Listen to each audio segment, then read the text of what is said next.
Hello दोस्तों, good morning. आप लोग कैसे हैं?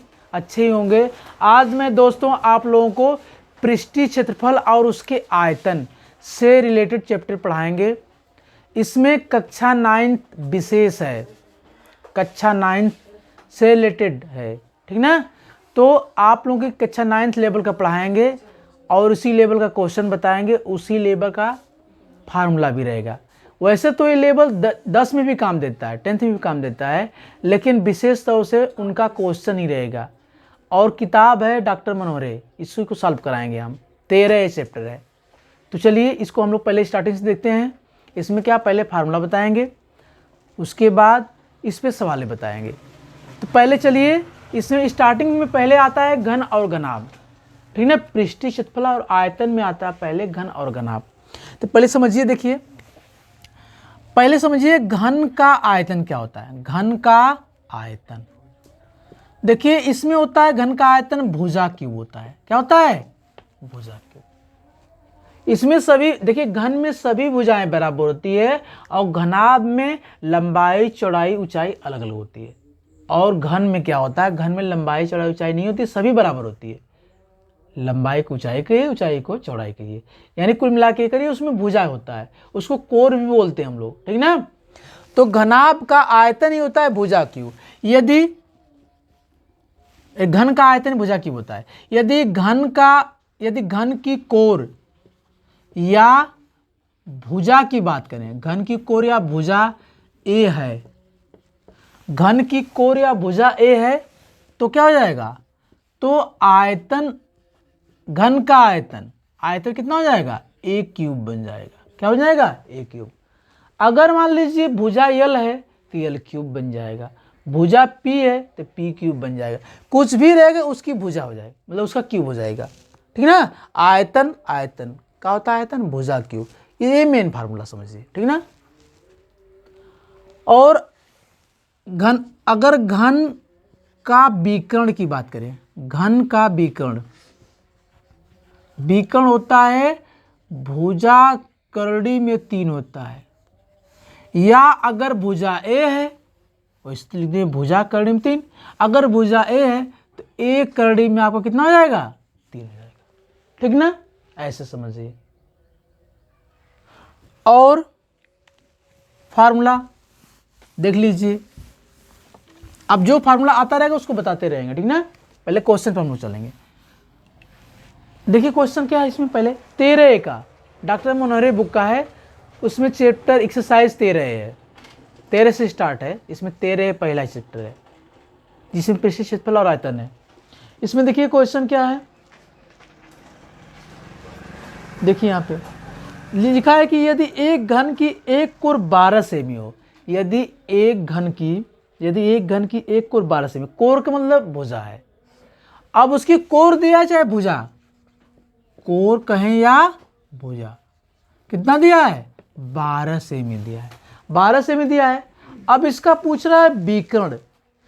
अब पता होना चाहिए घन का विकर्ण होता है आपका भुजा करड़ी में 3 होता है। भुजा कहें तो 12 करड़ी में 3 हो जाएगा, 12 करड़ी में 3 हो जाएगा। यही आपका फार्मूला बन जाएगा, ठीक ना। ये क्या बन जाएगा आपका? ये फार्मूला बन जाएगा, सॉरी आंसर बन जाएगा, ठीक ना। तो घन का विकर्ण क्या? भुजा करड़ी में 3 होता है, भुजा 12 दिया है तो 12 करड़ी में 3, यही आपका आंसर बन जाएगा। फार्मूले पे उसको पुट कर दीजिए, भुजा दिया, कोर दिया, उसको रखिए, ठीक ना। अब देखिए दूसरा क्वेश्चन क्या है, एक आयताकार ठोस की लंबाई चौड़ाई से दुगना है। तो तीसरा क्वेश्चन। दूसरा देखिए, 12 सेमी, 4 सेमी, 3 सेमी आयताकार डिब्बी में। अब जैसे आयताकार, देखिए दूसरा क्वेश्चन, ये पहला क्वेश्चन था, दूसरा देखिए 12 गुणे 4 गुणे 3, ये आकार है, ये लंबाई है, चौड़ाई है, ऊंचाई है। इसकी लंबाई चौड़ाई ऊंचाई इस टाइप से दिया है। तो पहले नंबर पे सबसे बड़ा है 12 है, तो लंबाई मान लीजिए, इसको चौड़ाई, इसको ऊंचाई मान लीजिए। तो इसमें क्या है, ये आपके घनाभ को रूप है कोई डिब्बी, इसमें अधिक से अधिक कितनी लंबी सुई रखी जा सकती है?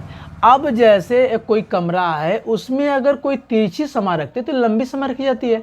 इसका मतलब जो तिरछा होता है उसी को हम विकर्ण कहते हैं अपने भाषा में। तो क्या होता है, यानी इसका विकर्ण निकालेंगे तो घनाभ का रूप हो गया ना।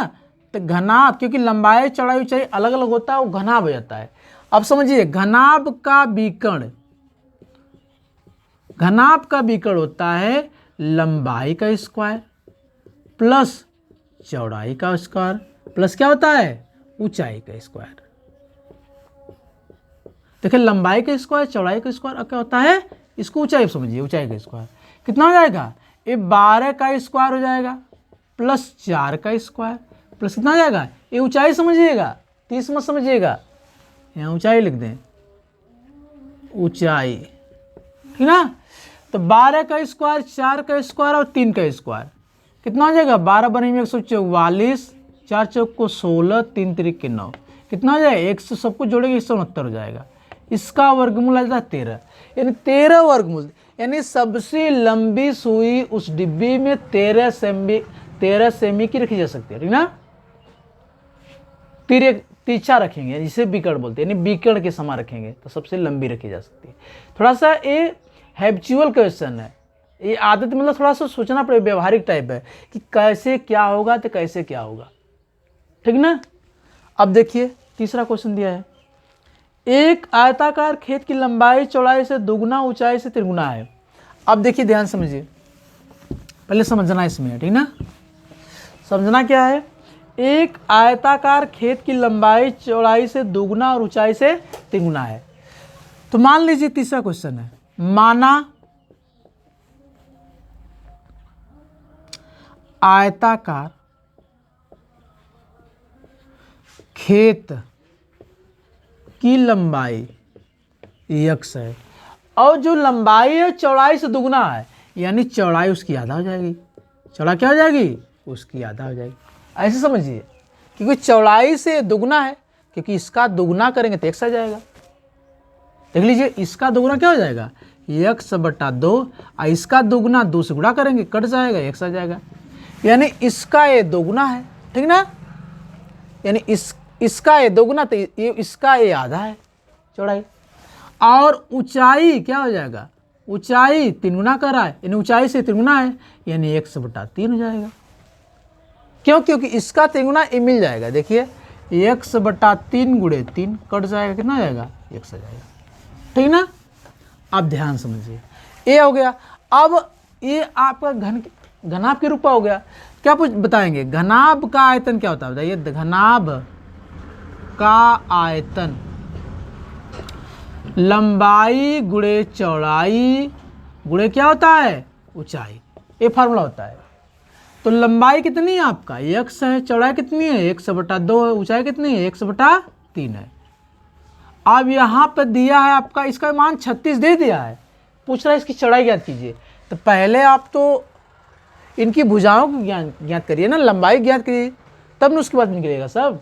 तो पहले x का मान निकाल लीजिए, तो कितना हो जाएगा, x कितना हो जाएगा, x/3 हो जाएगा, बटे 3 दुना के 6, 36 हो जाएगा। अब देखिए यहाँ पे, यहाँ क्रॉस मल्टीप्लाई कर लीजिए, कितना हो जाएगा, x³ बराबर इसका इसमें कर दें, कितना हो जाएगा, 36 गुणे 6 हो जाएगा, कितना हो जाएगा, 36 को तोड़ दीजिए 2 भागों में, पहले 6 है, इसको अगर यहाँ पे क्यूब है, क्यूब हटाएंगे तो इधर घनमूल बन जाएगा आकर के। जब यहाँ घनमूल होता है तो इसमें से एक बाहर आता है, नंबर 6 बाहर आ जाएगा। अब यानी x का मान 6 आ गया, इसका मतलब लंबाई आपकी 6 आ गई, यानी लंबाई 6 हो गई, चौड़ाई पूछ रहा है तो 6/2, 2 3 6 3 हो जाएगा।